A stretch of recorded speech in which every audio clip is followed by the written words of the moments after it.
voilà, faut être carré. Si ça fait, c'est qu'il y en a trop, et si ça fait, c'est qu'il y en a pas assez. Le thème, c'est atomique, médiéval, sportswear.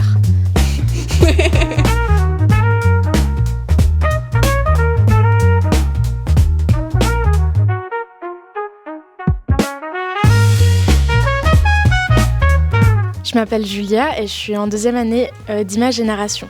Alors moi je m'appelle Joseph, je suis en DN3 gravure. Moi du coup je m'appelle Luna et je suis aussi comme Joseph en 3e et dernière année de gravure image imprimée. Alors je m'appelle Yuen et je suis du coup en 3e année du DNMAT gravure et image imprimée. Bonjour, je m'appelle Thomas et je suis en 3e année de DNMAT gravure. Moi je m'appelle Valentin Guillot et je suis en DN1 gravure image imprimée. Pareil, mais moi je m'appelle Félix.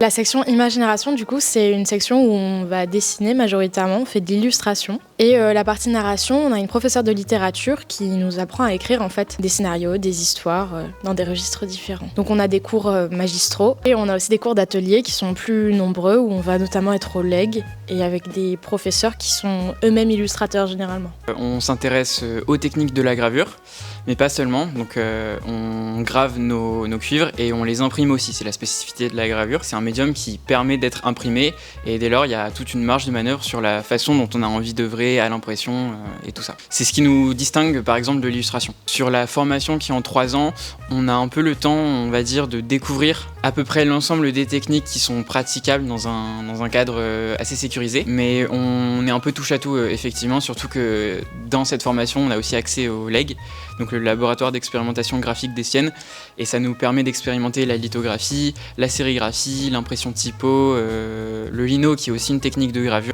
On est vraiment des imprimeurs dans cette formation.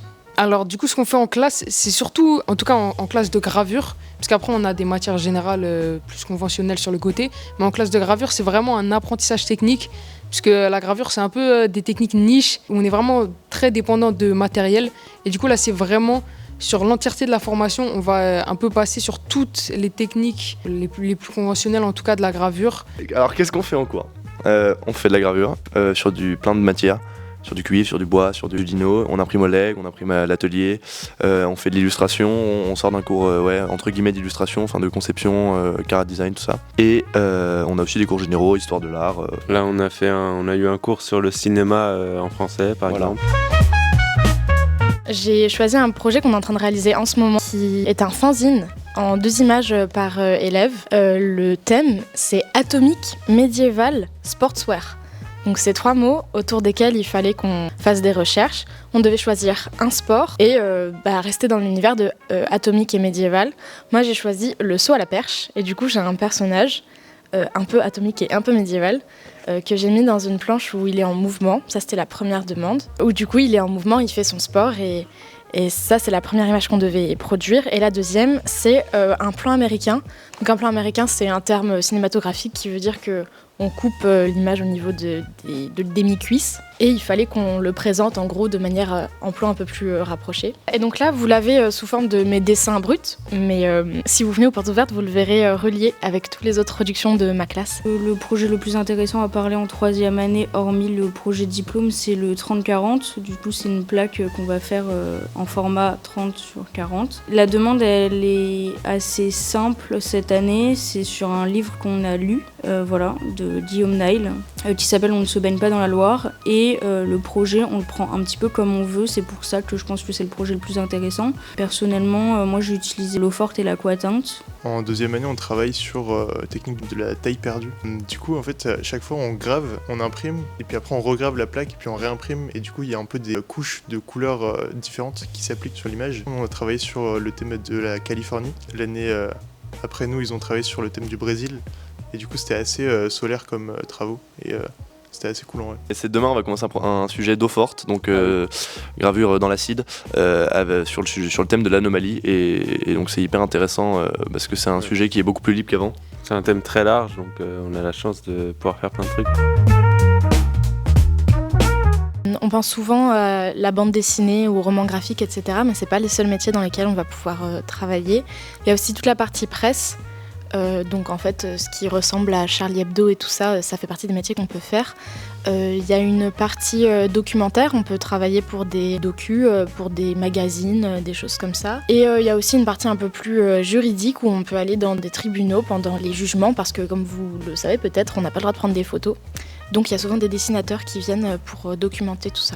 Après la gravure, il y a plusieurs choix qui s'offrent à nous.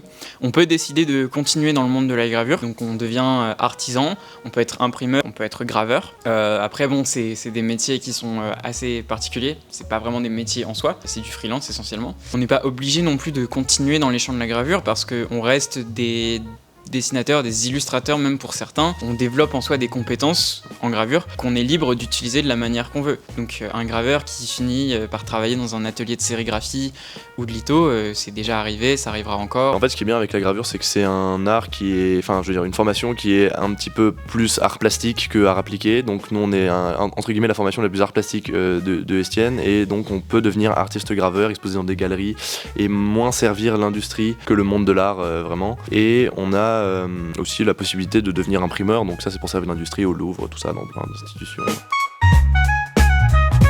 On va dire 2 ou 3. Du rose fluo, ça je pense qu'il y a beaucoup de gens qui seront d'accord. En fait tout ce qui est un peu fluo, ça va marcher. Du rose fluo et peut-être du bleu. Ça fait un peu couleur genrée, mais c'est pas utilisé dans ce sens-là. Le noir. On finit tous avec les mains comme ça. Ah bah, noir. Gris noir. Ouais, non, mais le noir, le noir de l'encre, le noir 85, le noir 81, le mélange entre le noir 85 et le noir 81, parce qu'en fait, le noir 85, il faut en mettre 1 tiers plus le noir 81, 3 tiers. Non, 2 tiers, sinon ça fait un tout. Et ça fait une petite même couleur qui permet de mieux essuyer l'encre sur les plaques de cuivre. Donc le noir 85 plus le noir 81, le mélange des deux. Un lit, parce qu'on dort pas assez. Donc en fait, on aimerait bien être un lit, je pense. Ouais, un carré. Parce que voilà, on a des plaques, des formes anguleuses, rectangulaires et tout. Et puis c'est aussi beaucoup de règles. Donc voilà, faut être carré. On utilise un petit peu en ce moment, nous, au LEG, avec mon groupe qui s'appelle Trieste. Si jamais vous voulez regarder, c'est un truc assez élégant et tout. On aime bien les choses quand même assez travaillées. En vrai, je pense que ce serait plutôt gothique. Parce qu'on travaille beaucoup dans le noir et blanc, pas mal dans le dessin. Ok.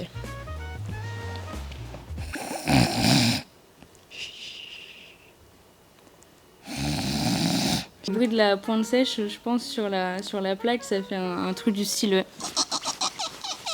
comme ça, donc...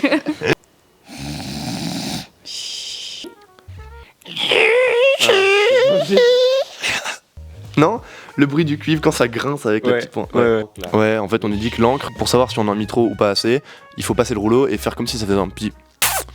Si ça fait. C'est qu'il y en a trop, et si ça fait. C'est qu'il y en a pas assez, ou alors c'est l'inverse. Voilà. Si vous voulez rentrer en image et narration, bon courage pour commencer, parce que c'est une section qui est très demandée. Mais il faut pas se décourager. Moi j'étais pas sûre d'être prise du tout.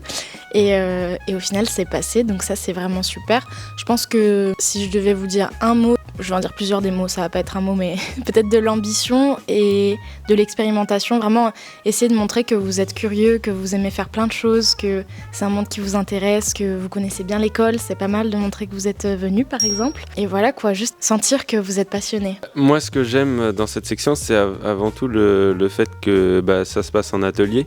On dirait presque des fois qu'on est aux Beaux-Arts, parce que quand on est en atelier, on est hyper libre en fait, et même au leg et tout. Donc ça, c'est vraiment cool. C'est vraiment trop cool la gravure. On n'a pas trop l'occasion d'apprendre ça en dehors de ça. Il n'y a pas beaucoup de formations qui font de la gravure en France. Donc c'est vraiment cool. Mais il faut être préparé à qu'il y ait un fort aspect technique qui rentre en jeu. Ça veut dire le côté créatif, on le met un peu de côté. Et c'est avant tout un apprentissage technique. Venez, la gravure c'est un patrimoine. Estienne, c'est l'une des seules formations qui permet d'apprendre dans le public la gravure. On a la chance d'avoir des infrastructures qui sont quand même assez uniques. Donc ça vaut toujours le coup de passer venir voir, et les étudiants sont très créatifs. Donc ils ont probablement envie de partager leurs travaux avec vous. Donc venez voir. C'est bon, je peux dire au revoir. Carrément.